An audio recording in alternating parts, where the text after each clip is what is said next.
రాష్ట్రంలో రైతులు ఎదుర్కొంటున్న తీవ్రమైన సంక్షోభం నేపథ్యంలో ఆంధ్రప్రదేశ్ హక్కుల సాధన కోసం పార్లమెంట్లో గట్టిగా పోరాడాలని వైఎస్ఆర్సీపీ అధినేత వైఎస్ జగన్మోహన్ రెడ్డి పార్టీ ఎంపీలకు స్పష్టం చేశారు. సోమవారం ప్రారంభం కానున్న పార్లమెంట్ సమావేశాలకు ముందుగా తాడేపల్లిలోని క్యాంప్ కార్యాలయంలో ఎంపీలతో జరిగిన సమీక్ష సమావేశంలో ఆయన ఈ దిశా నిర్దేశాలు జారీ చేశారు. జగన్ మాట్లాడుతూ మోంతా తుఫాన్ కోస్తా జిల్లాల్లో భారీ విధ్వంసం సృష్టించిందని, లక్షల ఎకరాల్లో పంటలు నాశనమై రైతులు నష్టాల్లో కూరుకుపోయారని పేర్కొన్నారు.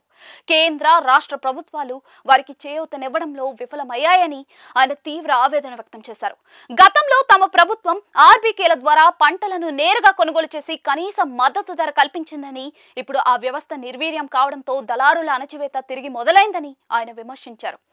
వరి, మొక్కజొన్న, మినుములు, పత్తి, కంది, అరటి, మిర్చి, మామిడి వంటి ప్రధాన పంటలకు మద్దతు ధర పడిపోవడంతో రైతులు అప్పుల బారిన పడుతున్నారని జగన్ తెలిపారు. ఈ అంశాలను పార్లమెంట్లో బలంగా ప్రస్తావించి అత్యవసర సహాయ నిధులు వెంటనే విడుదల చేయాలని, అలాగే ఎంఎస్పీకి చట్టబద్ధ హామీ ఇచ్చేలా కేంద్రంపై ఒత్తిడి తీసుకురావాలని ఆయన సూచించారు. తమ పాలనలో రైతులకు ప్రీమియం భారం లేకుండా ఉచిత పంటల బీమా అందించామని జగన్ పేర్కొంటూ, ప్రస్తుత ప్రభుత్వం ఆ పథకాన్ని నిలిపివేయడంతో ప్రకృతి వైపరీత్యాల సమయంలో రైతులు తీవ్ర నష్టాలను చవిచూస్తున్నారని విమర్శించారు. ఇన్పుట్ సబ్సిడీలు అందడం లేదని, ఈ క్రాప్ నమోదు నిలిపివేయడంతో పరిహారం పొందేందుకు అవకాశాలు కూడా రైతులకు దూరమైపోయాయని ఆయన తెలిపారు. మిర్చి, మామిడి రైతుల్ని ప్రభుత్వం నిరాశపరిచిందని ఆరోపించారు. ఇంకా రాష్ట్రంలో 18.63 లక్షలతో సహా భారీ సంఖ్యలో ఉపాధి హామీ జాబ్ కార్డులను రద్దు చేయడంపై జగన్ ఆగ్రహం వ్యక్తం చేశారు.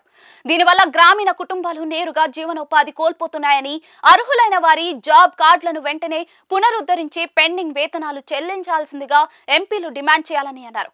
విశాఖ ఉక్కు ప్లాంట్ ను విభజించి ప్రైవేట్ సంస్థలకు అప్పగించాలనే యత్నాలను తీవ్రంగా వ్యతిరేకించాలని ఆయన పార్టీ ఎంపీలకు పిలుపునిచ్చారు. ప్లాంట్ కు సొంత గనులు కేటాయించి వేలాది కార్మికుల జీవనోపాధిని రక్షించాలని ఆయన కేంద్రాన్ని డిమాండ్ చేయాల్సిందిగా సూచించారు.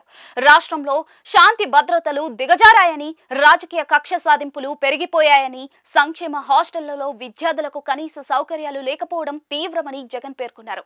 ఆంధ్రప్రదేశ్ కు రావాల్సిన నిధులు, ప్రజల హక్కుల పరిరక్షణ, ఉపాధి అవకాశాలపై పార్లమెంట్ వేదికగా గట్టిగా పోరాడాలని ఎంపీలకు మరలా స్పష్టం చేశారు జగన్మోహన్ రెడ్డి.